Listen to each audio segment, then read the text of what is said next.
Clara Whitfield had learned a long time ago that crying in front of Evelyn only made things worse. So when her stepmother's fingers dug into her arm and dragged her through the marble lobby of Sterling Maritime headquarters, Clara pressed her lips together and said nothing.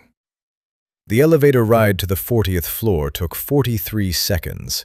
Clara counted every single one. Evelyn Vance stood beside her in a cream-colored blazer, her perfume thick enough to choke the air out of the small space. She carried a leather-bound folder under her arm like it was a parking ticket, something small and annoying she wanted to toss in the trash. Her heels clicked against the floor in a rhythm that said she was enjoying this. "You should thank me," Evelyn said without looking at her. "Most people don't get a personal introduction to Grant Sterling." Clara kept her eyes on the elevator numbers. 34, 35. "He's going to eat you alive, sweetheart." Evelyn smiled. "But at least the debt will be settled." The doors opened into a wide corridor with floor-to-ceiling windows on one side and dark wood paneling on the other. Two men in tailored suits stood near a set of double doors at the far end. They didn't move, didn't speak, didn't even blink as Evelyn marched Clara forward like she was delivering a package. Clara's heart was hammering so hard she could feel it in her throat. She had heard Grant Sterling's name whispered in conversations that always stopped when someone walked into the room. The kind of man people talked about in half sentences. The kind of man you hoped would never learn your name. And now Evelyn was walking her straight into his office. The doors opened from the inside. A woman in a navy blazer, Grant's assistant, Clara would later learn, stepped aside and gestured them in. The office was enormous. A long mahogany desk sat near the far wall, positioned in front of a window that framed the entire Chicago skyline. Bookshelves lined one side. A seating area with dark leather furniture occupied the other. The room smelled like cedar and old paper. And behind the desk stood Grant Sterling. He was younger than Clara expected, maybe mid-30s, tall, with broad shoulders under a charcoal suit that fit like it had been sewn directly onto him. His dark hair was combed back neatly, and his jaw was clean-shaven. His eyes were the color of black coffee, and they moved from Evelyn to Clara in a single, unhurried sweep. He said nothing. Evelyn didn't wait for a greeting. She stepped forward and dropped the leather folder onto his desk with a sharp slap. "There," she said, brushing her hands together like she was dusting off flour. "That should settle everything between us. The girl's name is on every page. She's the one you want, not me." Grant looked at the folder. Then he looked at Clara. Clara stood near the doorway, her arms crossed tight over her chest, her fingers gripping her own elbows. She was wearing a plain cotton blouse and jeans. Her hair was pulled back in a messy ponytail. She looked like someone who had been pulled out of bed and thrown into a car, which was exactly what had happened. Grant stepped around his desk. Clara flinched. She couldn't help it. But he didn't come toward her with any kind of force. He walked past her, past Evelyn, and pulled a soft leather armchair from the corner of the room. He positioned it carefully, angling it so it faced the window and the skyline instead of the desk. Then he turned to Clara and gestured toward it with an open hand. "Sit down," he said. His voice was low and steady, the kind of voice that didn't need to be loud to be heard. Clara blinked. She looked at Evelyn, who seemed just as confused. "I said, sit down," Grant repeated, softer this time. "You look like you've had a long morning." Clara sat. The leather was warm, and the chair was deep enough that her whole body sank into it. She hadn't sat in something this comfortable in months. Grant turned to his assistant. "Bring her a cup of chamomile tea. Not from the break room, from the kitchen downstairs." The assistant nodded and disappeared. Then Grant did something that Clara would remember for the rest of her life. He pulled a second chair across from her, sat down, and simply waited. He didn't ask her anything. He didn't explain anything. He just sat there, his hands resting calmly on the arms of his chair, his eyes steady on hers. 2 full minutes passed. The only sound in the room was the faint hum of the building's ventilation system, and Evelyn shifting her weight from one heel to the other.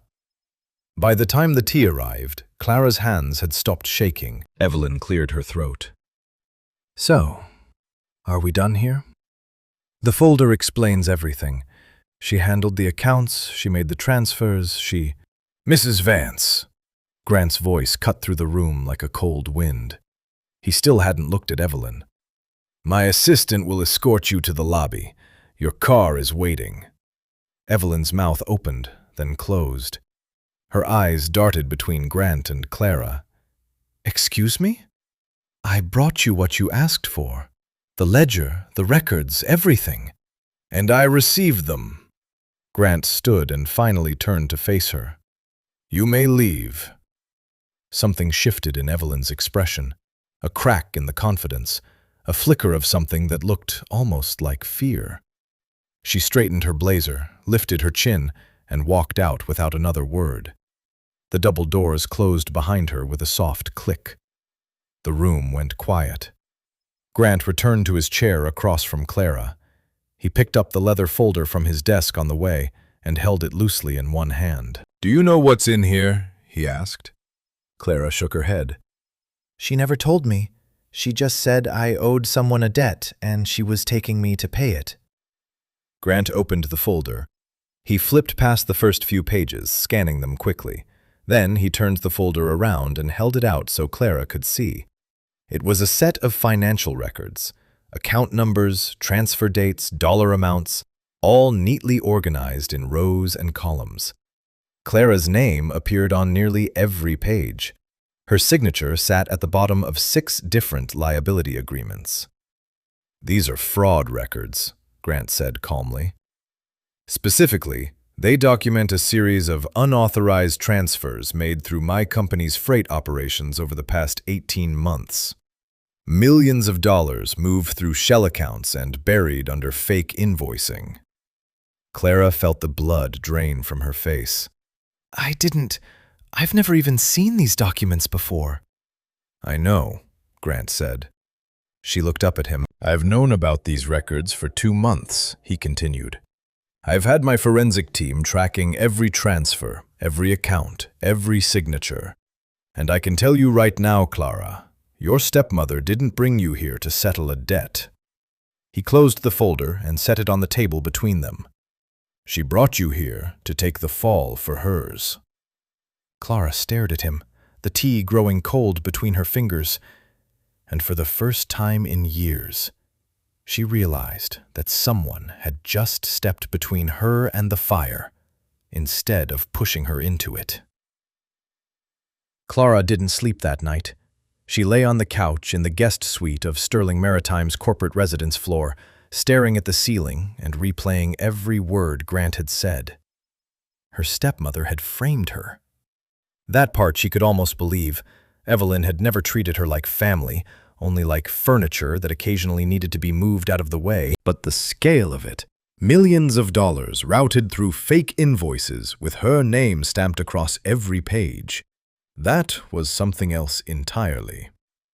By 7 in the morning, a woman named Diane knocked on her door. She was Grant's executive coordinator, a sharp-eyed woman in her 50s with reading glasses perched on the bridge of her nose and a tablet tucked under her arm. "Mr. Sterling would like you to join him at the logistics center near O'Hare," Diane said. "There's a car downstairs whenever you're ready."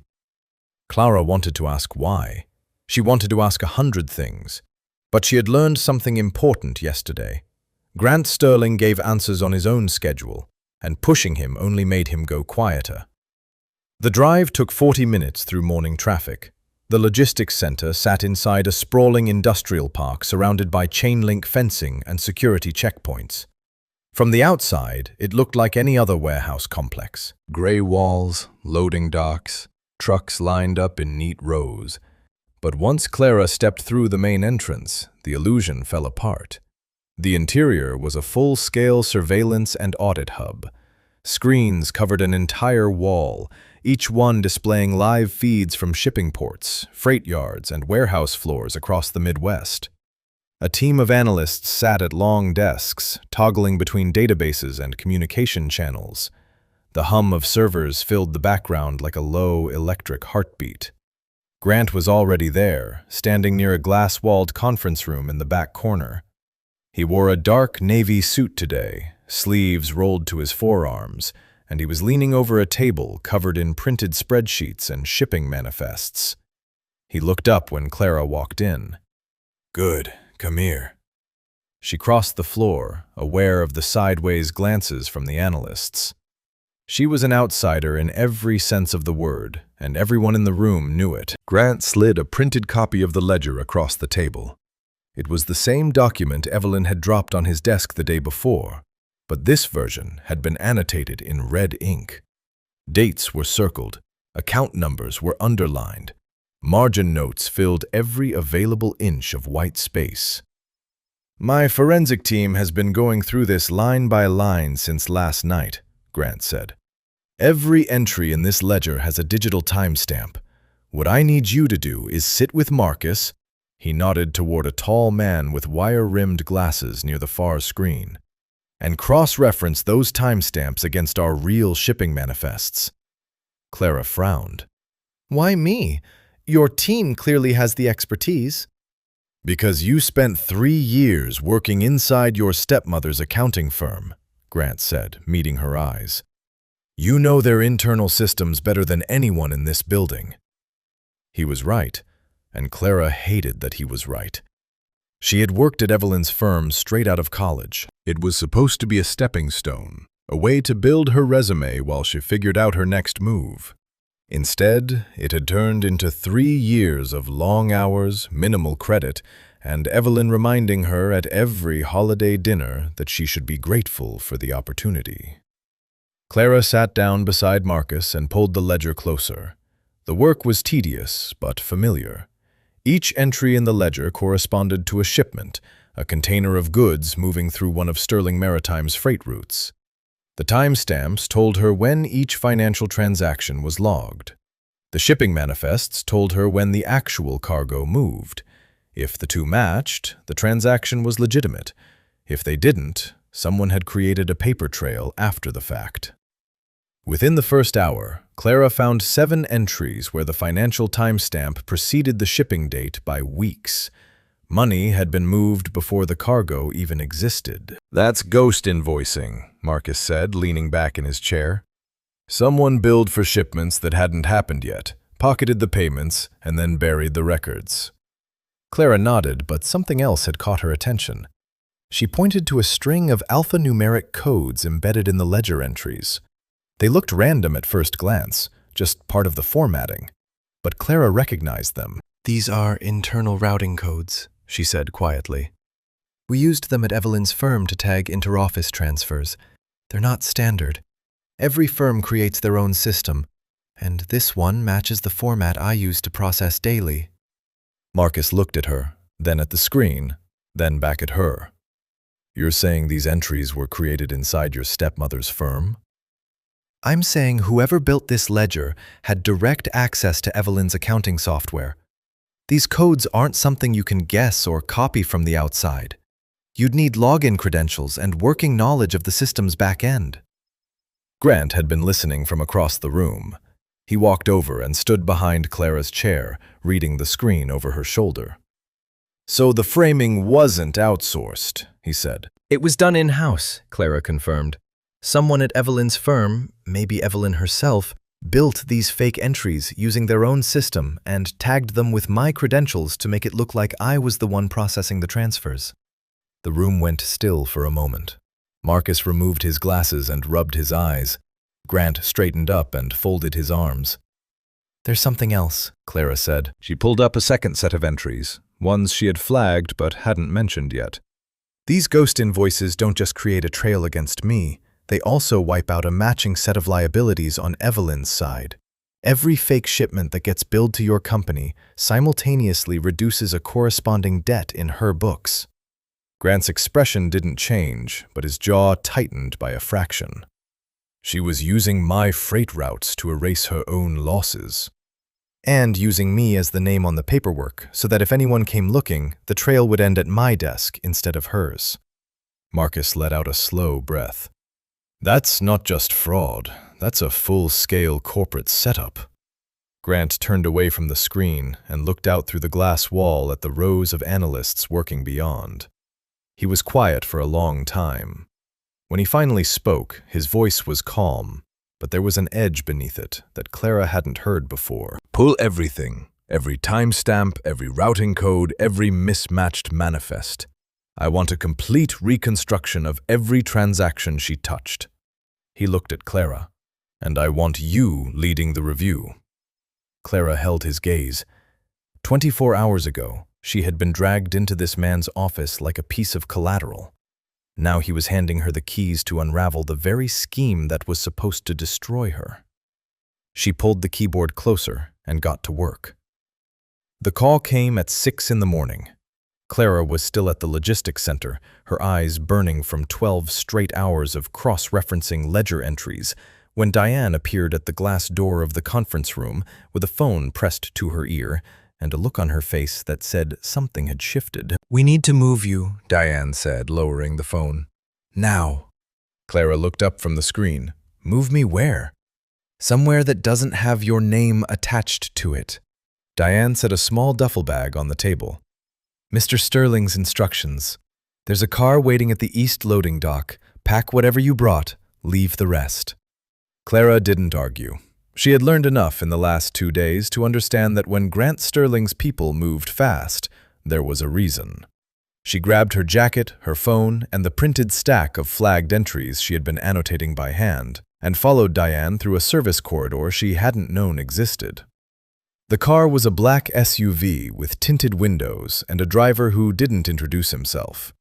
Diane climbed into the passenger seat and spent the entire 40-minute drive west on her tablet, occasionally murmuring into her phone in a tone too low for Clara to catch.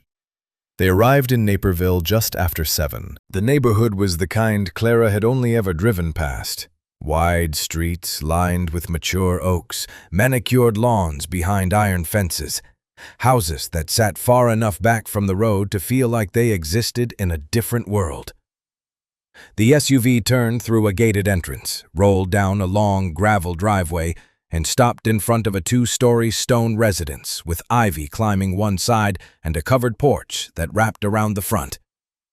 "This belongs to one of Mr. Sterling's holding companies," Diane explained as they stepped out. "It's listed under a corporate trust. No personal names, no public records. You'll be safe here." Clara stood on the driveway and looked at the house. It was beautiful in a quiet, understated way. The kind of place designed to be forgotten by anyone who wasn't supposed to find it. Inside, the house was fully furnished and spotless, as if someone had been maintaining it for exactly this kind of situation. A housekeeper named Ruth greeted them at the door and showed Clara to a second-floor bedroom with a view of the backyard garden. Fresh towels were folded on the bed. A small desk had been set up near the window with a secure laptop and an encrypted phone. "The network is private and monitored," Diane said from the doorway. "Anything you access on that laptop goes through our secure servers, no outside traffic in or out. If you need to communicate with anyone on Mr. Sterling's team, use the encrypted line only." Clara sat on the edge of the bed after Diane left and stared at the garden below. A stone birdbath stood in the center of a circle of lavender bushes. 2 cardinals hopped along the rim, dipping their heads into the water. It was the most peaceful thing she had seen in days, and for some reason, it made her chest tighten. She pressed her palms against her knees and breathed. 3 days ago, she had been living in a studio apartment on the south side of the city, eating cereal for dinner and trying to figure out how to pay her electric bill. Now she was sitting in a gated estate with encrypted devices and security staff, hiding from auditors and process servers because her stepmother had turned her into a scapegoat for a multi-million-dollar fraud scheme. The absurdity of it almost made her laugh. Almost. By mid-morning, she was at the desk with the laptop open and a video call running. On the other end was a man named Peter Calloway, Grant's lead forensic accountant. He was in his late 40s, with a salt-and-pepper beard and the kind of patient demeanor that made him sound like a professor, even when he was explaining criminal financial architecture. "I've loaded digital copies of the full ledger onto the shared drive," Peter said, adjusting his camera. "What I need from you is context. You worked inside Evelyn's system. You know how she structured her books. My team can trace the money, but we need someone who understands the logic behind the way she organized her accounts." Clara opened the shared drive and began scrolling through the files. The ledger entries were organized chronologically, each one tagged with the same internal routing codes she had identified at the logistics center.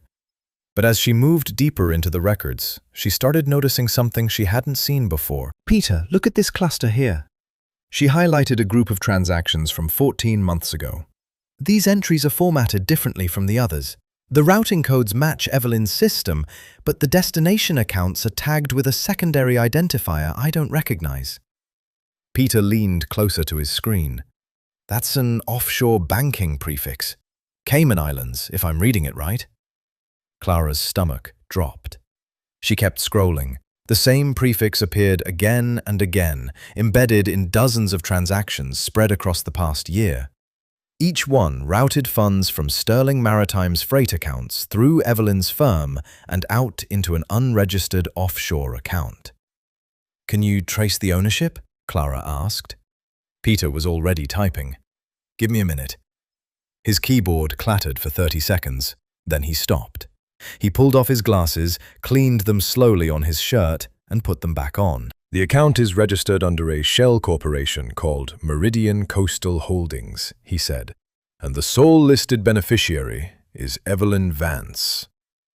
Clara leaned back in her chair. The room felt smaller than it had a moment ago. Evelyn hadn't just framed her. She had been funneling stolen money into a private offshore account tied to her own name. Hidden behind just enough corporate layering to avoid a casual audit, but nowhere near enough to survive a forensic one. "She got greedy," Clara said quietly. "She got sloppy," Peter corrected.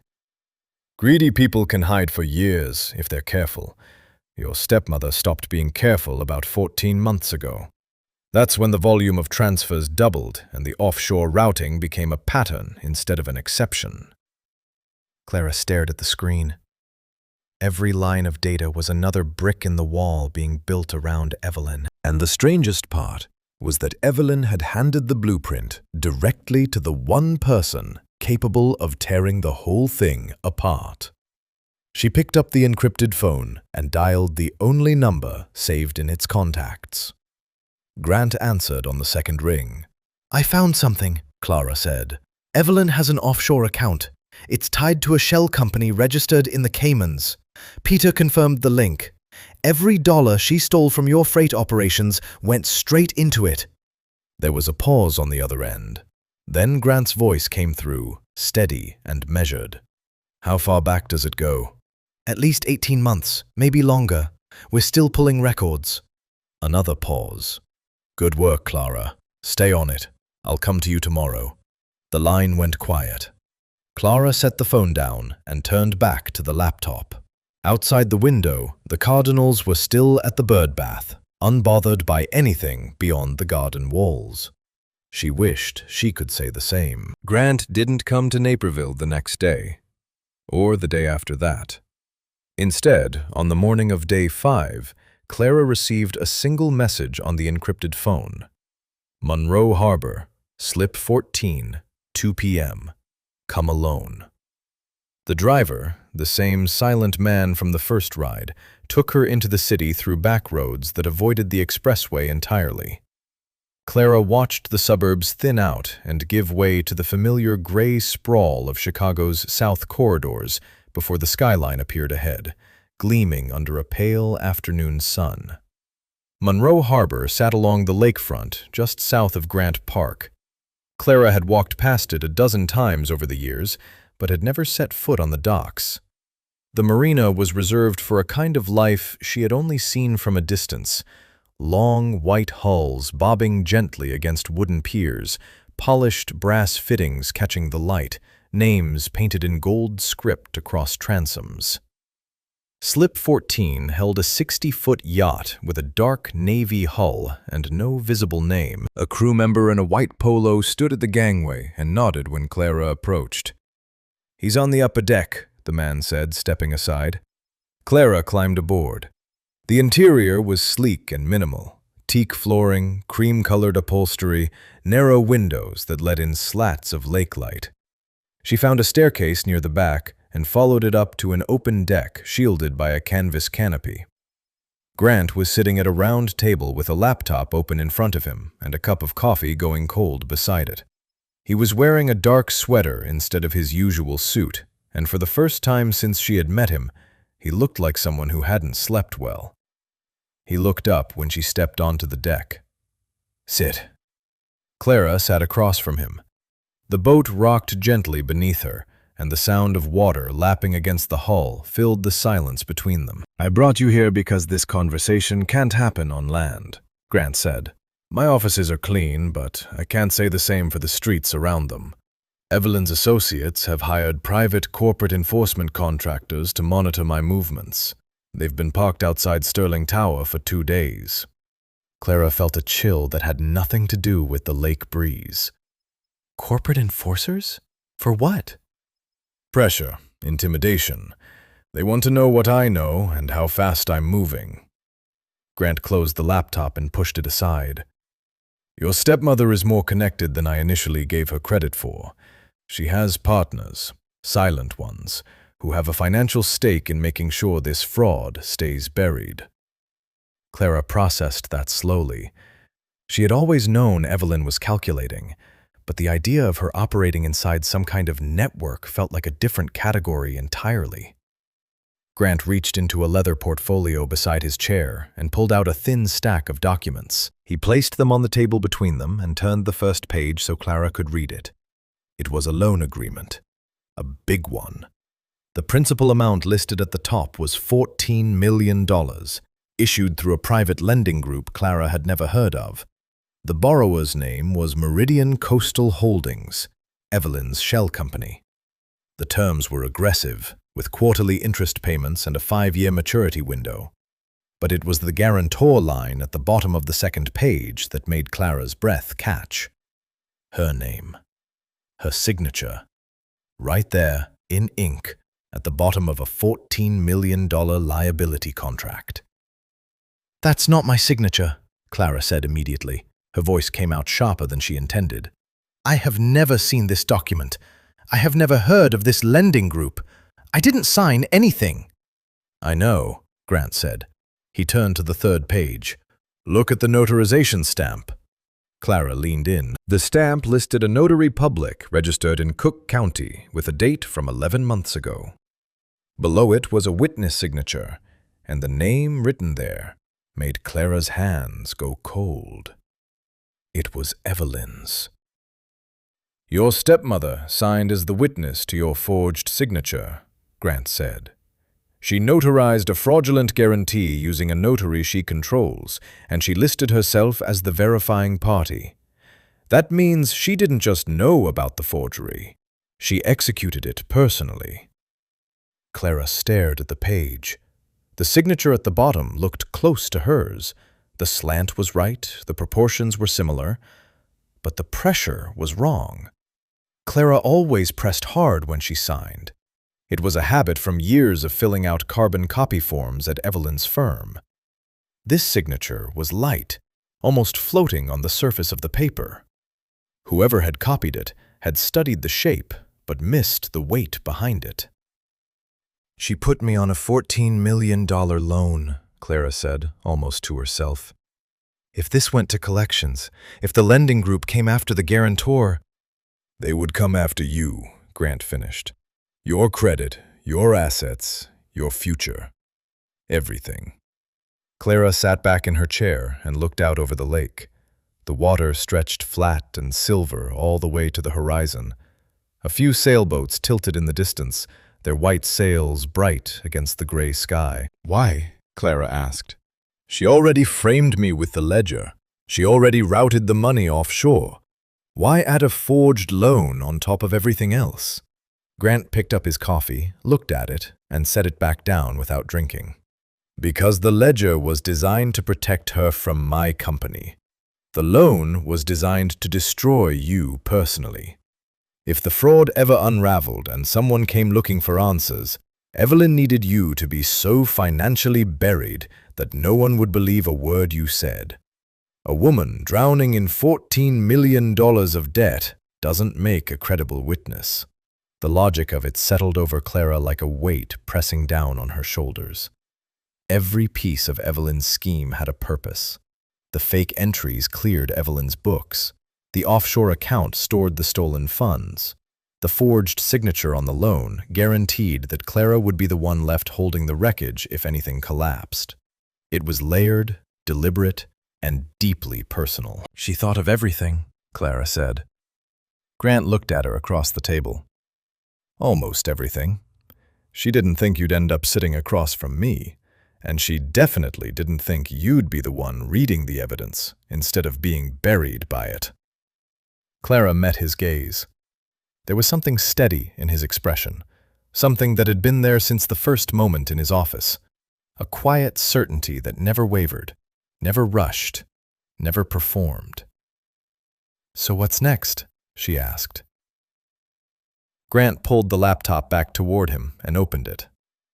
"Next, we get the originals, the hard evidence that proves your signature was fabricated. And I know exactly where it is." He turned the screen toward her. On it was a photograph of a building Clara recognized, the Midwest Federal Depository, a private banking facility in the heart of Chicago's financial district. "Day after tomorrow," Grant said, "we go to the vault." Clara looked at the screen, then back at Grant. The boat rocked beneath them, and somewhere across the harbor, a bell clanged softly against a mast. She nodded once. The Midwest Federal Depository didn't look like a bank. There was no glass facade, no polished lobby with tellers behind marble counters. From the outside, it was a narrow limestone building wedged between two office towers on LaSalle Street, with a single brass-plated door and no signage. The kind of place you could walk past 1,000 times and never wonder what was inside. Grant arrived first. Clara met him on the sidewalk at exactly 9 o'clock, the morning air still carrying that damp chill that clung to downtown Chicago well into spring. He was back in a suit today, dark charcoal, white shirt, no tie, and he carried a small steel briefcase in his left hand. "The vault we're accessing is on sublevel 2, he said as they walked toward the entrance. "Private storage, no bank employees, no cameras inside the individual rooms, just a key and a biometric scan." Clara glanced at the briefcase. "And you have the key?" "I acquired it 3 weeks ago from a man named Harlan Beck.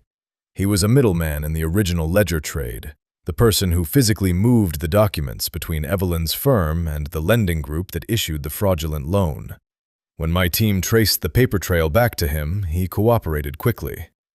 "Cooperated how?" Grant held the door open for her. "He handed over the key and told us exactly what was stored in the vault. In exchange, my attorneys agreed not to pursue him for his role in the transfers. He was a courier, not an architect. The person I'm interested in is the one who designed the scheme." The interior of the depository was cool and quiet. A single attendant sat behind a reinforced glass window at the far end of a short corridor. Grant presented identification, signed a registry, and placed his right thumb on a biometric scanner embedded in the countertop. The attendant checked something on a screen, nodded, and pressed a button beneath the desk. A heavy steel door to the left slid open with a low, mechanical hum. They descended a flight of concrete stairs into a hallway lined with numbered steel doors on both sides. The lighting was flat and fluorescent, and their footsteps echoed in the narrow space. Grant stopped at a door marked 2-19, inserted a small brass key from the briefcase, and turned it twice. The door opened into a room no larger than a closet. A single metal shelf ran along the back wall. On it sat 2 hard drives, compact black rectangles, each about the size of a paperback novel, and a sealed manila envelope. Grant stepped aside and let Clara enter first. She picked up the first hard drive carefully, turning it over in her hands. A small label on the bottom listed a serial number and a date, 17 months ago. "These are the original financial records," Grant said from the doorway. "The unedited versions. Before anyone altered the entries, before your name was added to the liability contracts, before the ghost invoices were created. Everything on these drives represents the clean data, what the books actually looked like before Evelyn started rewriting them." Clara set the first drive down and picked up the second. Same format, same labeling. But the date was 3 months more recent. Harlan told us that Evelyn's team created 2 backups before they began modifying the records, Grant continued. One was kept at her firm, the other was placed here inside this vault as an insurance policy. If anything went wrong, Evelyn wanted a way to prove that she knew what the original numbers looked like, so she could negotiate her way out if the scheme collapsed. Clara almost admired the planning. Almost. She kept a clean copy so she could bargain with it later. Exactly, but she never expected anyone else to find it first. Clara turned to the manila envelope. She broke the seal and slid out a thin stack of printed pages. They were copies of the same liability contracts she had seen on the yacht, the $14 million loan with her forged signature at the bottom. But these copies had something the others didn't. In the margin of the second page, someone had written a set of handwritten instructions in blue ink. Clara recognized the handwriting immediately. She had seen it on birthday cards that never said anything warm, on sticky notes left on her desk at the firm with passive-aggressive reminders about deadlines, on grocery lists pinned to the refrigerator at the house she had once tried to call home. It was Evelyn's handwriting. The instructions were brief and clinical. Match the slant. Use the light pen. Notarize with Goodwin. File under Meridian. Clara held the page up so Grant could see it. His expression didn't change, but something shifted behind his eyes. A tightening. A focus that sharpened like a lens clicking into place. "She wrote the forgery instructions herself," Clara said. "In her own handwriting, on the same document." Grant took the page from her gently, holding it by the edges. "This is direct physical evidence of intent.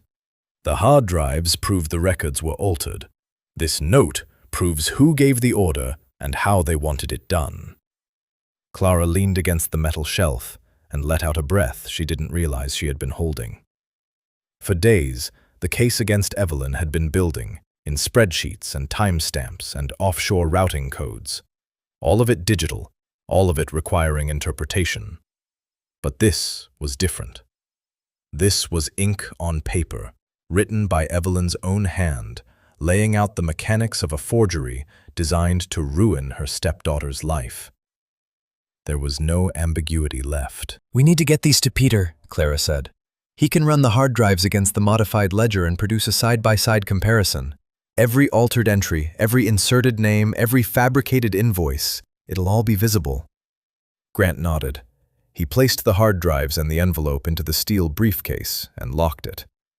"Peter's team is standing by. We'll have the full comparison within 48 hours. They left the vault room and walked back up the stairs in silence. The attendant buzzed them through the steel door, and within minutes they were back on the sidewalk, the noise of LaSalle Street washing over them like a wave breaking against a wall. Grant stopped at the curb and turned to Clara. "You should know something. Once we present this evidence formally, there's no pulling it back. Evelyn will face corporate liability at a minimum, possibly criminal referral. This stops being a private matter and becomes a legal proceeding." Clara looked at him steadily. She thought about the studio apartment, the serial dinners, the years of silence and small cruelties. She thought about the signature that wasn't hers sitting at the bottom of a contract designed to bury her. "Good," she said. Grant studied her for a moment. Then he gave a single, short nod. the kind that carried more weight than a handshake, and opened the car door for her. They had what they needed. Now it was time to use it. The call from Grant's logistics director came at 4 in the morning. Clara was asleep at the Naperville house when the encrypted phone buzzed on the nightstand, its screen glowing pale blue in the dark room. "We have a problem," the voice on the other end said. It belonged to a man named Rourke, the head of Sterling Maritime's freight operations. Clara had never spoken to him directly, but she recognized his name from the shipping manifests she had been reviewing for days. A cargo batch flagged under your audit just arrived at the Gary terminal. It wasn't scheduled until next week. Someone pushed the delivery forward. Clara sat up and rubbed her eyes. Pushed it forward? Who authorized that? That's the problem. The authorization came from outside our system. The shipping order was rerouted through a third-party broker tied to Evelyn Vance's firm. If that cargo clears customs and enters our books under the current paperwork, it creates a false paper trail that makes it look like Sterling Maritime accepted delivery on fraudulent goods. Clara was already pulling on her shoes. "Where's Grant?" "On his way to Gary. He wants you there too." The drive south took just over an hour. Clara watched the landscape change through the window as the suburbs gave way to flat industrial stretches along the Indiana border. Steel mills and smokestacks lined the horizon, their silhouettes dark against the early morning sky. The air smelled different out here, heavier, metallic, carrying the weight of machinery and diesel exhaust. The Sterling Logistics freight terminal sat on a wide concrete lot bordered by rail lines on one side and a chain-link perimeter on the other. Shipping containers were stacked in colored rows like oversized building blocks, and a fleet of forklifts moved between them in slow, deliberate patterns. Floodlights mounted on tall poles cast everything in a harsh white glow that made the pre-dawn darkness feel artificial. Grant was standing near the terminal's main office, a corrugated metal building with a flat roof and windows clouded by years of grime. Rourke was beside him, a stocky man in his 60s with a weathered face and hands that looked like they had loaded cargo long before they started managing it. A small team of Sterling security personnel stood nearby, watching the yard. Clara crossed the lot and joined them. Grant acknowledged her with a brief glance and turned back to Rourke. "Show me the shipment," Grant said. Rourke led them along a narrow path between 2 rows of containers until they reached a loading bay near the eastern edge of the yard. A single container sat on a flatbed trailer, its doors still sealed with a customs lock. The serial number on the side had been covered with a secondary sticker, a fake identifier layered over the original. This container was supposed to arrive at a warehouse in Joliet, registered to Evelyn's distribution partner, Rourke explained.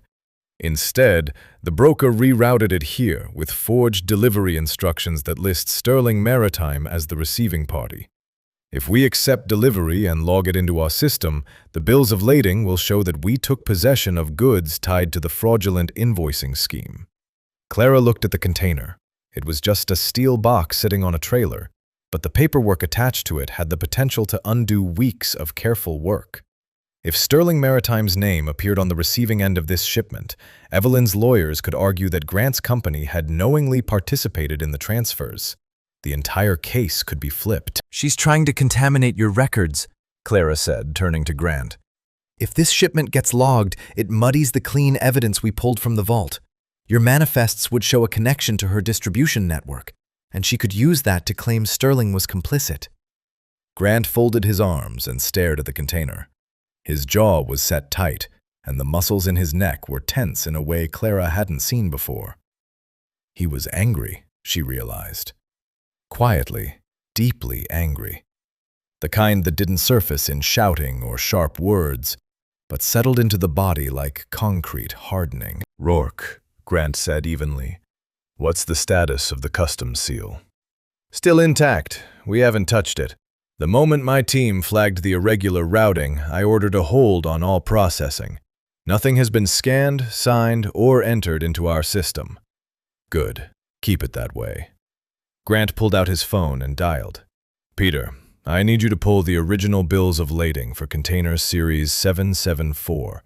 Cross-reference them against the broker authorization that came through this morning. I want a full chain of custody documented before we move anything." He hung up and turned to Clara. "Can you identify the broker?" Clara took the shipping documents from Rourke and flipped through them. The broker's name was listed as Lake Point Transit Solutions, a company she had never heard of, but the contact information at the bottom of the form included a fax number that she recognized instantly. "This fax number belongs to Evelyn's firm," Clara said. "I used to send documents to it every week. Lake Point Transit is a front. Evelyn created it to handle exactly this kind of rerouting." Rourke let out a low whistle. "She built an entire shell company just to move one container?" "She built it to have a clean intermediary," Clara said. "If anyone traced the rerouting, the trail would lead to Lake Point, not to her. But she used the same fax line, which means she either didn't think anyone would check, or she ran out of clean numbers to register." Grant turned to his security team. "I want this container sealed under our custody. No one touches it, no one opens it, no one logs it. Peter's team will be here within the hour to process the documents independently. We photograph everything. The fake sticker, the original serial number underneath, the customs lock, the shipping orders, all of it gets time-stamped and witnessed." The team moved immediately, fanning out around the container with cameras and evidence bags. Clara stood beside Grant as the work began. The sky was just starting to lighten in the east, a thin line of orange creeping along the flat Indiana horizon. "She's getting desperate," Clara said. Grant watched his team work. "Desperate people make faster mistakes. This container was supposed to be her safety net. Instead, it's going to be the last piece of evidence we need to put the full liability back where it belongs." He paused and looked at Clara. "You caught the fax number. That's the detail that ties this entire diversion back to her personally." Clara shrugged. 3 years of sending faxes to that number every Friday. Some things stick." The corner of Grant's mouth moved, just barely, just enough to suggest something close to a smile. Then it was gone, and he turned back to the yard. The sun rose slowly over the freight terminal, casting long shadows between the rows of containers. Clara watched the light spread across the concrete and thought about how strange it was that the smallest details, a routing code, a handwriting sample, a fax number, were the things that would bring Evelyn's entire empire down. Clara had been deposed once before, during a minor contract dispute at Evelyn's firm 2 years ago. It had lasted 20 minutes, involved a single attorney, and felt about as significant as filling out a tax form. She remembered being bored. This was going to be different. The corporate legal center occupied the top 3 floors of a glass tower on Wacker Drive, directly overlooking the Chicago River. The conference room where the deposition would take place sat on the 22nd floor, a long, windowless space with a polished oak table, 12 leather chairs, and a court stenographer already set up in the corner when Clara arrived. Grant's legal team had spent the previous 48 hours preparing. Clara had been briefed by 3 different attorneys, each one walking her through a separate piece of the evidence: the altered ledger, the forged loan documents, the intercepted bills of lading from Gary. They rehearsed her testimony, not to shape what she would say, but to make sure she said it in the right order, with the right documents in front of her at the right time. "You're the only person who can connect all of this," said Margaret Chen, the lead attorney Grant had retained for the proceedings. She was a tall woman in her early 50s, with silver-streaked hair pulled into a tight knot, and a voice that carried the quiet authority of someone who had spent decades in rooms exactly like this one. "The forensic accountants can explain the numbers. Grant's logistics team can verify the shipments. But you're the one who worked inside Evelyn's firm. You know how the system operated from the inside, and that's what makes your testimony the linchpin." Clara sat at one end of the table, a glass of water in front of her, and the steel briefcase containing the vault evidence positioned at her right hand. Grant sat 3 chairs down, flanked by 2 of his corporate attorneys. He hadn't said much since they arrived. He watched the room with that same steady focus Clara had come to recognize, absorbing everything, calculating nothing out loud. On the opposite side of the table sat the neutral legal panel. 3 attorneys from an independent firm had been brought in to oversee the deposition and assess the validity of the evidence. They had no connection to Grant, to Evelyn, or to any of the parties involved. Their job was to evaluate the material and determine whether the fraud allegations had legal standing.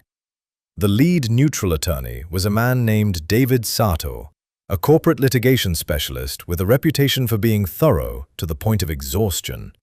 He had a legal pad in front of him filled with handwritten notes and a pair of reading glasses that he kept putting on and taking off, as if he couldn't decide whether he wanted to see the room clearly or keep it slightly blurred. Miss Whitfield, Sato began, clicking his pen. Let's start with the ledger. When did you first become aware of its existence? Clara took a breath. 5 days ago, when my stepmother, Evelyn Vance, brought me to Grant Sterling's office and presented it as proof that I was responsible for a series of fraudulent financial transfers conducted through Sterling Maritime's freight operations. And were you responsible for those transfers? No, I had never seen the ledger before that day. My name and credentials were inserted into the records without my knowledge or consent. Sato made a note. How can you be certain of that? Clara opened the briefcase and removed the first hard drive. This is one of 2 original hard drives recovered from a private vault at the Midwest Federal Depository. These drives contain the unedited financial records, the clean versions of the same data that appears in the altered ledger. When compared side by side, the original records show no mention of my name, My credentials, or my signature anywhere in the transaction history. Margaret stood and distributed printed copies of Peter Calloway's forensic comparison to the neutral panel. Each page showed 2 columns, the original entry on the left, the altered version on the right, with every modification highlighted and annotated. Sato studied the pages for several minutes, flipping back and forth between sections. The other 2 neutral attorneys did the same, occasionally murmuring to each other in tones too low to carry across the table. Miss Whitfield, Sato said, looking up. The comparison appears to show systematic insertion of your identity into pre-existing financial records. Can you speak to how this was accomplished? Clara nodded. The entries were created using internal accounting software specific to Evelyn Vance's firm. Each altered entry contains proprietary routing codes that are generated only within that system. I recognize the codes because I spent 3 years working with them. They cannot be replicated externally.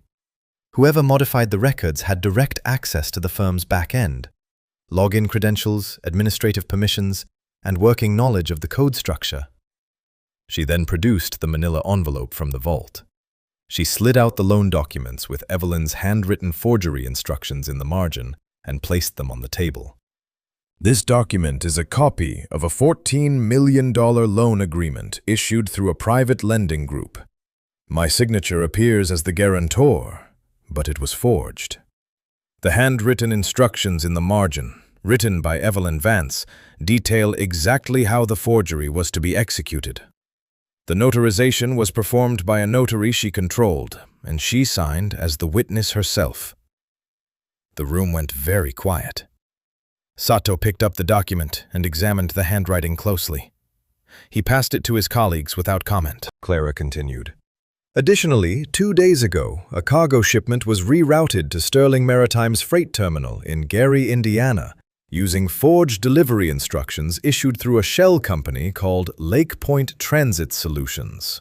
The broker authorization documents for that shipment list a fax number registered to Evelyn Vance's firm. The rerouting was designed to create a false paper trail implicating Sterling Maritime in the fraudulent transfers. She placed the shipping documents and the photographed evidence from the Gary terminal onto the table beside the rest. Sato removed his glasses and set them on his legal pad.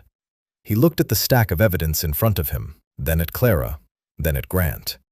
The stenographer's fingers had stopped moving. Even the air in the room seemed to hold still. Miss Whitfield, Sato said slowly. Based on what you've presented, it is this panel's preliminary assessment that the fraud allegations against you are entirely without foundation. The evidence strongly indicates that the financial records were deliberately altered, that your identity was inserted without authorization, and that the scheme was orchestrated from within Evelyn Vance's firm, with her direct involvement. He paused and looked at his colleagues, who both nodded. We will recommend immediate dismissal of any pending claims against you. Furthermore, we will refer the matter for formal corporate liability proceedings against Evelyn Vance and all associated entities, including Meridian Coastal Holdings and Lake Point Transit Solutions. Clara exhaled. It was a small sound, barely audible in the quiet room, but it carried the weight of 11 days of tension draining from her body at once. Across the table, Grant caught her eye. He didn't smile, didn't nod, didn't say a word. But the look he gave her carried something she hadn't expected to find in a man like him. Pride. Genuine, unspoken pride in what she had just done. Clara gathered the documents and placed them back into the briefcase. Her hands were steady. Her voice had been clear. And for the first time since Evelyn had dragged her into that elevator, she felt like she was standing on ground that wouldn't shift beneath her. The drive north to Lake Forest took just under an hour. Clara sat in the back seat of the SUV and watched the landscape shift from downtown concrete to leafy suburban corridors lined with stone walls and wrought iron gates. She had been to Evelyn's estate exactly 4 times in her life. Twice for holidays that felt more like performances than celebrations, once to pick up documents for the firm, and once on the day her father's will was read aloud in the dining room, while Evelyn sat at the head of the table and didn't cry. Clara's father had married Evelyn when Clara was 19. He died 3 years later from a cardiac event that came without warning on a Tuesday afternoon. The marriage had been brief, but Evelyn had positioned herself carefully during those years. Joint accounts, shared titles, a revised will that left the bulk of the estate under her management, with Clara receiving a modest trust that Evelyn administered. By the time the attorneys finished explaining the terms, Clara understood that her father's death had made Evelyn rich and made Clara dependent. She had spent every year since trying to undo that dependency, one paycheck at a time. The studio apartment, the serial dinners, the refusal to ask Evelyn for a single dollar. All of it was Clara's way of building a wall between herself and the woman who had turned her father's legacy into personal leverage. And now she was driving back to that house to watch it all come apart. Grant's car was already parked in the circular driveway when Clara arrived. 2 additional vehicles sat behind it, a dark sedan carrying Peter Calloway and his forensic audit team, and a silver SUV with Margaret Chen and her legal associates. A uniformed security officer stood near the front entrance, hands clasped behind his back. The estate was exactly as Clara remembered. A sprawling Georgian-style home with cream-colored brick, tall windows framed by black shutters, and a front garden so meticulously maintained it looked like a photograph. The kind of house that announced its owner's wealth before you ever stepped inside. Grant stood near the front steps, speaking quietly with Margaret. He looked up when Clara approached. "You don't have to go in," he said. "Peter and Margaret can handle the formal notice. You've done enough." Clara shook her head. "I want to be there." Grant studied her for a moment, then nodded. He turned and led the group to the front door. A housekeeper answered. She was a small woman Clara vaguely recognized from her earlier visits, and her eyes widened when she saw the group assembled on the porch. She disappeared inside without a word, and 2 minutes later, Evelyn appeared in the doorway. She was dressed immaculately, as always. A cream silk blouse, tailored trousers, her hair pinned up in a style that probably took an hour to achieve. Her expression was composed, but Clara noticed the slight tension around her eyes, the way her fingers gripped the edge of the door just a fraction too tightly. Evelyn looked at Grant first, then at Margaret, then at Peter and his team carrying document cases and laptops. Finally, her eyes landed on Clara. "Well," Evelyn said, "I see you've been busy." Grant stepped forward. "Mrs. Vance, may we come inside?" "Do I have a choice?" Margaret answered that one. "This is a formal delivery of legal notice, Mrs. Vance. We can conduct it here on the porch, in your foyer, or at a conference table of your choosing. But it is happening today." Evelyn's jaw tightened. She stepped aside and let them in. The foyer was marble and mahogany, with a chandelier that scattered light across the walls like fragments of broken glass. Evelyn led them to the dining room, the same room where Clara had sat 6 years ago, listening to her father's will being read. The table was long enough to seat 12, and Evelyn took her usual place at the head. Grant remained standing. Margaret sat across from Evelyn and opened a leather portfolio. "Mrs. Vance," Margaret began, "on behalf of Sterling Maritime Holdings and in accordance with findings submitted to the neutral legal panel on day 11 of these proceedings, I am delivering formal notice that all financial accounts associated with you personally, as well as those held through Meridian Coastal Holdings and Lake Point Transit Solutions, have been frozen, effective this morning." Evelyn's expression didn't crack, but her hand moved involuntarily toward the table's edge, her fingernails pressing into the polished wood. Margaret continued. "The freeze was authorized by judicial order based on evidence of systematic financial fraud, including the fabrication of corporate records, forgery of a personal guarantee on a $14 million loan, and the unauthorized diversion of cargo shipments through a shell brokerage firm. All of these actions have been traced directly to your firm, your accounts, and your personal involvement." Peter stepped forward and placed a thick binder on the table.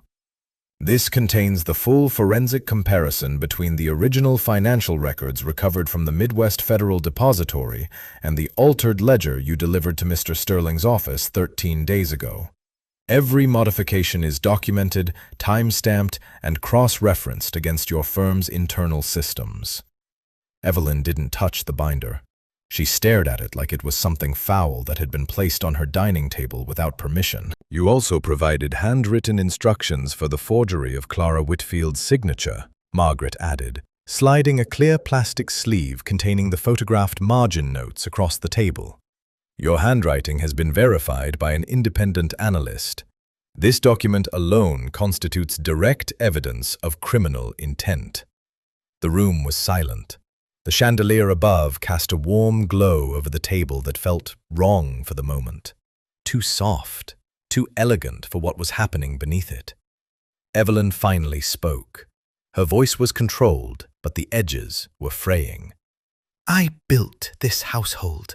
I maintained these accounts. I kept everything running after Richard died, while his daughter walked away and pretended she was too good for this family." Clara felt the words land. They were designed to sting, and part of her, the 19-year-old who had stood in this room holding her father's death certificate, felt them deeply. But she stayed quiet. She had earned the right to stay quiet and let the evidence speak. Grant stepped forward then, placing both hands flat on the table. "Mrs. Vance, you didn't maintain anything. You extracted. You took from a dead man's estate, you took from his daughter, and you took from my company. And when the numbers got too big to hide, you dressed Clara up as a scapegoat and delivered her to my office expecting me to finish the job for you." He straightened up. "That was your mistake. Everything else, the offshore accounts, the forged loans, the diverted shipments, all of that we could have traced eventually. But handing Clara directly to me, putting the one person who understood your systems in the same room as the one person with the resources to dismantle them? That's what ended this." Evelyn stared at him. For the first time since Clara had known her, Evelyn Vance had nothing to say. Her mouth opened slightly, then closed. Her eyes moved to Clara, searching for something. Weakness, guilt, hesitation. She found none of it. Margaret closed the portfolio. "Your legal counsel will receive the complete filing by end of business today. Any attempt to access the frozen accounts, destroy evidence, or contact Clara Whitfield directly will result in immediate escalation. Do you understand these terms?" Evelyn nodded once, a small, tight movement that barely qualified as an answer. The group stood and left the dining room in silence. Clara was the last to walk out. She paused at the doorway and looked back at the table where her father's will had been read, where Evelyn had sat like a queen dividing a kingdom she hadn't built. Then she turned and walked through the foyer, past the chandelier, through the front door, and into the daylight. She didn't look back again. 2 days passed without a single call, message, or alert on the encrypted phone. Clara spent them at the Naperville house doing something she hadn't done in longer than she could remember. Nothing. She sat in the garden with a book she found on the living room shelf, a worn paperback about a woman who sailed alone across the Atlantic. She drank coffee that Ruth brewed fresh every morning. She slept through entire nights without waking up at 3 in the morning with her chest tight and her mind racing through spreadsheets and forged signatures. On the morning of day 15, Diane called. "Mr. Sterling would like you to meet him at DuPage Regional Airport. A car will be there in 30 minutes. Clara had stopped asking questions about these invitations. She got dressed, grabbed her jacket, and was waiting on the front porch when the SUV pulled into the driveway. DuPage Regional Airport sat about 20 miles west of downtown Chicago, surrounded by flat farmland and light industrial parks. It was a small facility compared to O'Hare. No commercial terminals, no crowds, no departure boards flashing delays. The airport served private aviation, and the hangars that lined the south side of the runway were large, quiet, and spaced far enough apart to give each one a sense of isolation. The SUV drove past the main entrance and followed a service road along the perimeter until it reached a hangar at the far end of the row. The wide door was rolled open, and inside, Clara could see the tail of a white jet angled toward the runway. Several people were gathered near a long folding table covered in binders and rolled-up charts. Grant was among them. He stood at the center of the group, leaning over the table with one hand braced on its edge, listening to a man Clara didn't recognize. The man was speaking in rapid, accented English, gesturing toward a large map spread across the table that showed shipping lanes across the Atlantic and into the Mediterranean. Clara stepped out of the SUV and crossed the tarmac. The air smelled like jet fuel and cut grass, and the wind coming off the runway pushed her hair across her face. She tucked it behind her ear and approached the group. Grant looked up. "Clara, good. Come meet these people." He introduced her to 3 men and 1 woman, all of them partners in Sterling Maritime's international logistics network. There was Adrian, who managed port operations in Marseille, Kenji, who coordinated freight routing through Tokyo and Singapore, Nadia, who oversaw compliance for Sterling's Eastern European corridors, and a tall, quiet man named Samuel, who ran the company's insurance and risk assessment division from an office in London. They shook Clara's hand one by one, each of them studying her with the kind of careful attention that told her Grant had already told them who she was and what she had done. "Now that the audit is resolved," Grant said, turning back to the table, "we need to restructure the shipping routes that were compromised during Evelyn's interference. 3 of our Atlantic corridors were flagged by customs authorities because of the fraudulent invoicing. Those flags have been lifted, but the routes themselves need to be rebuilt with clean documentation and updated compliance protocols." Adrian tapped a section of the map showing the port of Marseille. "We lost 2 regular clients during the freeze. They moved their contracts to a competitor while our routes were under review. We can win them back, but only if the new documentation is airtight." Kenji nodded. "Same situation in Singapore. Our bonded warehouse certification was suspended for 6 weeks. It's been reinstated, but the Port Authority wants a full compliance review before they'll restore our priority docking status." Grant listened to each of them without interrupting. When they finished, he straightened up and looked at Clara. "This is what I wanted you to hear," he said. "The fraud didn't just create a legal problem. It damaged real operations. Routes that took years to build were disrupted. Relationships with port authorities, customs officers, and international partners were strained. Fixing the legal record was the first step. Rebuilding the operational trust is the next one. Clara understood what he was saying, but she wasn't sure why he was saying it to her specifically. She was about to ask when Grant continued. "I'd like you to oversee that rebuilding." The group around the table went quiet. Clara looked at Grant, waiting for him to clarify, to add a condition or a time frame or some kind of qualifier. He didn't. "I'm offering you the position of Operations Audit Director for Sterling Maritime," he said. "You would be responsible for compliance across all domestic and international shipping corridors. Every route, every manifest, every customs filing would pass through your review before it's finalized." Clara felt the ground shift beneath her in a way that had nothing to do with the wind on the tarmac. She looked at the faces around the table, Adrian, Kenji, Nadia, Samuel, and saw no surprise. They had known about this before she walked in. "You're offering me a job," Clara said. "I'm offering you a career," Grant corrected. "One that's built entirely on what you've demonstrated over the past 2 weeks. You identified the internal routing codes that proved the fraud was an inside job. You found the offshore account. You caught the fax number that tied the Gary diversion back to Evelyn's firm. You presented the evidence at deposition with more clarity and composure than attorneys I've worked with for a decade." He paused. "I'm not offering you this because of what happened to you. I'm offering it because of what you did about it." Clara looked down at the map spread across the table. Shipping lanes stretched across oceans, connecting ports and cities she had never visited. Tiny symbols marked customs checkpoints, bonded warehouses, and fuel depots.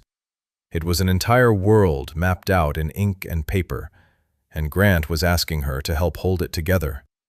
She thought about the studio apartment, the serial dinners, the years of keeping her head down and doing work that no one acknowledged, for a woman who saw her as a liability rather than a person.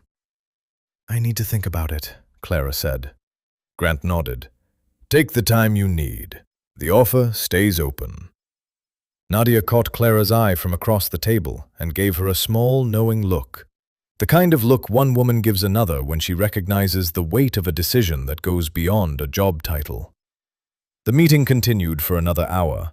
Clara stayed and listened as the team mapped out revised routes and assigned responsibilities for the compliance review. She asked questions about customs protocols in Marseille and bonded warehouse procedures in Singapore. She studied the map and followed the shipping lanes with her finger, tracing the paths that cargo would take across open water and through narrow straits into harbors she had only read about. By the time the meeting ended, the jet in the hangar had been pulled onto the runway. Adrian, Kenji, and Samuel were flying to their respective cities that afternoon to begin the restructuring process. Nadia was staying in Chicago for another week to coordinate with Peter's forensic team on the final documentation. Grant walked Clara back to the SUV. The wind had picked up, and the sky to the west had turned a deep amber as the afternoon faded. "You didn't look surprised when I made the offer," Grant said. Clara opened the car door and looked back at him. "I wasn't surprised that you made it. I was surprised that I didn't say yes immediately." Something passed across Grant's face, a brief, unguarded moment of warmth that disappeared as quickly as it came. "That's exactly why I want you for the job." Clara climbed into the SUV and pulled the door shut. As the car rolled down the service road toward the airport exit, she looked back through the rear window at the hangar, the jet, and the man standing on the tarmac watching her leave. She had a decision to make, and for the first time in her adult life, it was entirely hers. 3 days had passed since the airfield, and Clara still hadn't given Grant an answer. She carried the decision around with her like a stone in her pocket, aware of its weight at every moment, but unwilling to set it down until she was certain where to place it. On the morning of day 18, the encrypted phone rang. She expected Diane's voice. Instead, it was Grant. "Are you free this afternoon?" Clara paused. In 2.5 weeks, Grant had never called her for anything casual. Every meeting, every location, every conversation had served a purpose tied directly to the case. The fraud had been exposed, the evidence presented, Evelyn's accounts frozen. There was nothing left to investigate. "I think so," she said. "Where?" "Lincoln Park Conservatory, 2 o'clock. No driver this time. Just take a cab." He hung up before she could ask why. The conservatory sat on the eastern edge of Lincoln Park, a Victorian glass structure surrounded by formal gardens and wide gravel paths. Clara arrived a few minutes early and found the entrance quiet.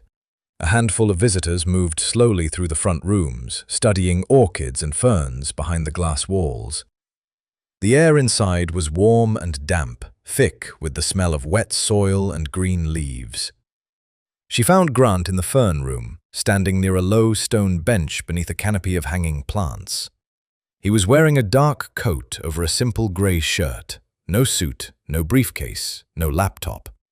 His hands were in his pockets, and he was looking up at a cluster of staghorn ferns mounted on a wooden board near the ceiling. He turned when he heard her footsteps on the stone floor. "Thanks for coming," he said. He gestured to the bench. "Sit with me for a minute." They sat down together. The fern room was enclosed in glass on 3 sides, and the afternoon light filtered through the leaves above in soft green patterns that moved gently with the ventilation. A small fountain trickled somewhere nearby, its sound blending with the quiet hum of the climate system that kept the air warm and moist. For a while, neither of them spoke. Clara had grown used to Grant's silences by now. She knew they weren't empty. They were just the way he processed things before putting them into words. So she waited, watching the light shift across the stone floor. "I come here sometimes when I need to think," Grant said eventually. "My father used to bring me here when I was little, every Sunday morning. He'd buy me a hot chocolate from the stand outside, and we'd walk through every room in this building, and he'd read the little plaques next to each plant out loud, like he was narrating a documentary." Clara smiled. "That sounds nice." It was. He wasn't a complicated man.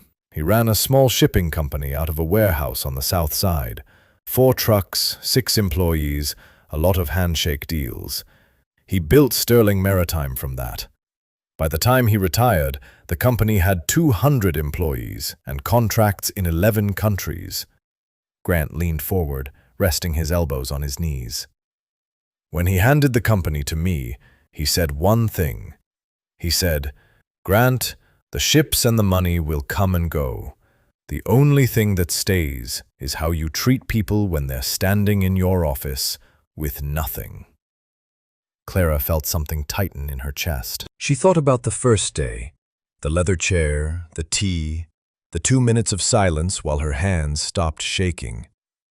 She had replayed that moment so many times over the past 2 weeks, trying to understand why a man with Grant's reputation had responded to a stranger's fear with patience instead of authority.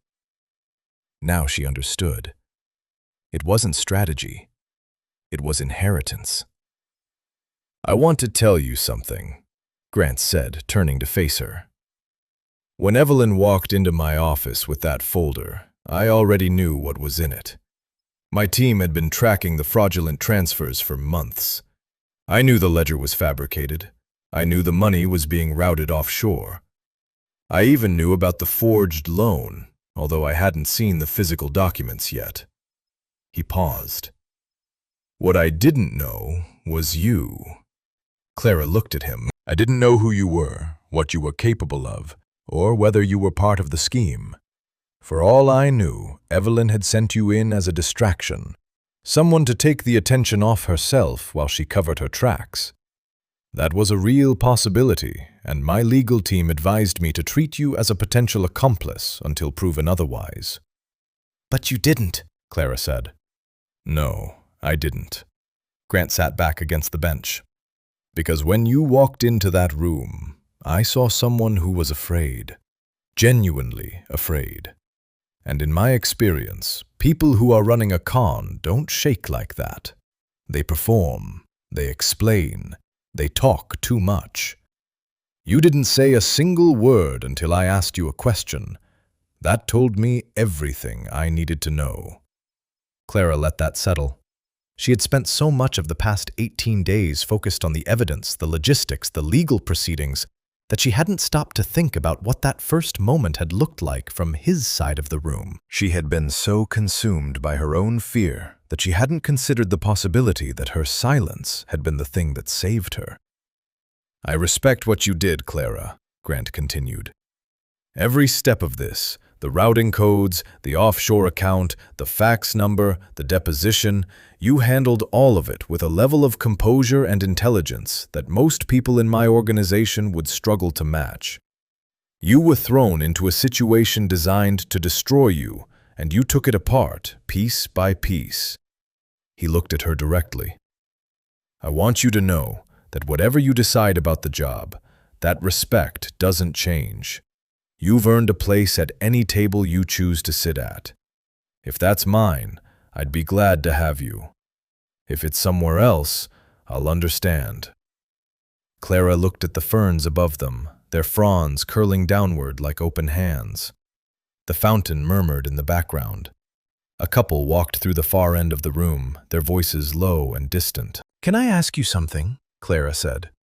"Go ahead." "When you pulled that chair out for me on the first day, before you said anything, before you even looked at the folder, why did you do that?" Grant was quiet for a moment. Then he said, "Because my father taught me that the first thing you do when someone walks into your room carrying something heavy is give them a place to set it down." Clara nodded slowly. She felt the stone in her pocket, the decision she had been carrying for 3 days, shift slightly, as if it was finally finding the right position. "I'm going to take the job," she said. Grant looked at her. "You're sure?" "I've been sure since the airfield. I just needed to understand why it felt right before I said yes." Grant extended his hand. Clara took it. His grip was firm and warm, and he held it for just a moment longer than a handshake required, long enough to make it feel like something more than a business agreement. They sat together on the bench for a while longer, watching the light move through the glass walls and listening to the quiet rhythm of water falling over stone. Neither of them said anything else. There was nothing left that needed saying. When they finally stood and walked out through the front entrance, the afternoon sun hit Clara's face, and she closed her eyes against it for a second, letting the warmth settle. 18 days ago, she had been dragged into an elevator by a woman who wanted to throw her away. Now she was walking out of a conservatory beside a man who had offered her a chair before he said a word. The difference between those two moments was everything. The invitation arrived on paper. Not a text, not a call through the encrypted phone, not a message relayed through Diane. A thick, cream-colored envelope, hand-delivered to the Naperville house by a courier who waited at the door while Ruth signed for it. Clara opened it at the kitchen table. Inside was a single card with the Sterling Maritime logo embossed in navy at the top. Below it, in clean typeface, were 3 lines. Sterling Tower, Penthouse Terrace, 6 p.m. G.S. She turned the card over. The back was blank. She set it against the salt shaker on the table and stared at it while she finished her coffee. 21 days. 3 weeks since Evelyn had grabbed her arm in that studio apartment, shoved her into the back of a town car, and driven her downtown to settle what she called a debt. 3 weeks since Clara had walked into a stranger's office, expecting the worst, and found a leather chair waiting for her instead. She spent the afternoon getting ready in a way she hadn't bothered with in years. She found a simple black dress in the closet of the guest room. Diane had quietly arranged for a few things to be brought over during the second week, and a pair of low heels that fit well enough. She left her hair down, brushed it until it was smooth, and looked at herself in the mirror for a long time. The woman looking back at her didn't resemble the one who had stood in Grant's office on day 1. That woman had been hunched, arms crossed, fingers digging into her own elbows like she was trying to hold herself together from the outside. This woman stood straight. Her shoulders were back, Her eyes were clear. Clara picked up the card from the table, slipped it into her coat pocket, and walked out to the waiting car. Sterling Tower caught the last of the evening sun as the SUV pulled up to the entrance. The building was one of the tallest on the block, a column of dark glass and steel that reflected the sky in long amber panels. Clara had entered through the ground floor lobby 3 weeks ago with Evelyn's hand on her arm. Tonight, she walked in alone, nodded to the security officer at the front desk, and stepped into the private elevator that Diane had cleared for her. The ride to the penthouse took just over a minute. The doors opened onto a short hallway with marble floors and soft lighting that led to a single glass door. Through it, Clara could see the open terrace, wide stone tiles, low modern furniture, and the entire Chicago skyline unfolding beyond the railing like a painting that someone had forgotten to frame.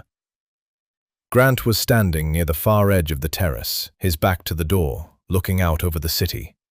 He wore a dark suit with no tie, his jacket unbuttoned, one hand resting on the railing. The wind moved through his hair, and the fading sunlight caught the side of his face in a way that made him look younger than usual, less guarded. He turned when he heard the glass door close behind her. "You're early," he said. "You're always early," Clara replied. "I figured I'd try it once." The corner of his mouth lifted. He walked toward a table set near the center of the terrace. A simple round surface with 2 chairs, a bottle of sparkling water, 2 glasses, and a thin leather folder placed precisely in the center. Clara recognized the folder. It was the same shade of leather as the one Evelyn had thrown on Grant's desk on day 1. But this one was new, unmarked, and when Grant opened it, the contents were entirely different. The first document was a court order. Clara picked it up and read it slowly. It was a formal judicial ruling declaring that all fraud allegations linked to her name had been dismissed with prejudice. The ruling cited the forensic evidence from the vault hard drives, the deposition testimony, the intercepted bills of lading from Gary, and Evelyn's handwritten forgery instructions. Every charge, every claim, every manufactured connection between Clara and the fraudulent transfers had been struck from the record permanently. Her name was clean. Clara read the document twice, then set it down carefully on the table. Her throat felt tight, and she pressed her lips together for a moment before speaking. "With prejudice," she said quietly. "That means it can never be refiled." "It's over," Grant said. "Completely. No appeals, no reopening, no future claims. The court was thorough. Margaret made sure of that." Clara nodded. She picked up the second document in the folder. It was the executive contract, her appointment as Operations Audit Director for Sterling Maritime. The terms were laid out across 4 pages in clear, straightforward language: salary, benefits, reporting structure, authority, scope. Her office would be on the 38th floor of Sterling Tower, 2 levels below Grant's. She would have a team of 12, including Peter Calloway's forensic unit. She would have signing authority on all compliance filings across domestic and international operations. It was a real position, a serious one, built around exactly the skills she had used to dismantle Evelyn's scheme. Clara read through every page. She didn't skim, she didn't flip ahead. She read each clause the way she had read every ledger entry, every shipping manifest, every forged document over the past 3 weeks, with precision and full attention. When she finished, she looked up at Grant. He was watching her with that familiar, steady expression, patient and unhurried, giving her the space to arrive at her own conclusion in her own time. "Do you have a pen?" she asked. Grant reached into his jacket and produced a silver pen. He set it on the table beside the contract. Clara picked it up. She turned to the signature page, positioned the pen at the line, and paused. "I want to add something," she said. Grant raised an eyebrow. "I want a clause that says I report directly to you. No intermediaries, no middle management layers, no one between us on compliance matters. If I find something wrong in the books, I bring it straight to your desk." Grant studied her for a moment. Then he nodded once. "Done. Margaret will draft the amendment tomorrow. You have my word." Clara signed the contract. She pressed the pen firmly against the paper, the way she always signed, with the full weight of her hand behind it. The signature was dark and certain, and when she lifted the pen, the ink held steady on the page. She set the pen down and leaned back in her chair, the skyline stretched out before her, the city's lights beginning to flicker on as the sun dropped below the horizon. Somewhere far below, the streets were filled with people going about their evenings, carrying their own burdens, fighting their own quiet battles. Grant poured 2 glasses of sparkling water and handed one to Clara. He lifted his glass slightly. "To clean books," he said. Clara smiled, a real, full smile that reached her eyes for the first time in as long as she could remember. To clean books. They touched glasses. The sound was small and bright, barely a whisper against the wide open sky above them. Clara stood and walked to the railing. The wind was cool and carried the faint hum of the city up from the streets below. She looked out at the buildings, the river, the distant shimmer of the lake, and felt something she hadn't felt in years settle into her chest.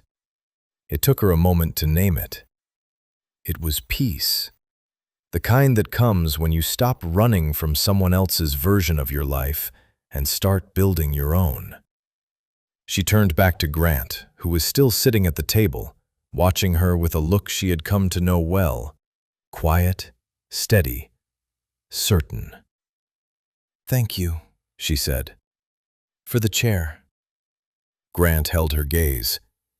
"You earned everything that came after it." Clara turned back to the skyline. The last sliver of sunlight disappeared behind the western buildings, and the city settled into its nighttime glow, warm, electric, alive. She was 24 years old. She had a career, a clear name, and a future that belonged to no one but herself. And it had all started with a chair.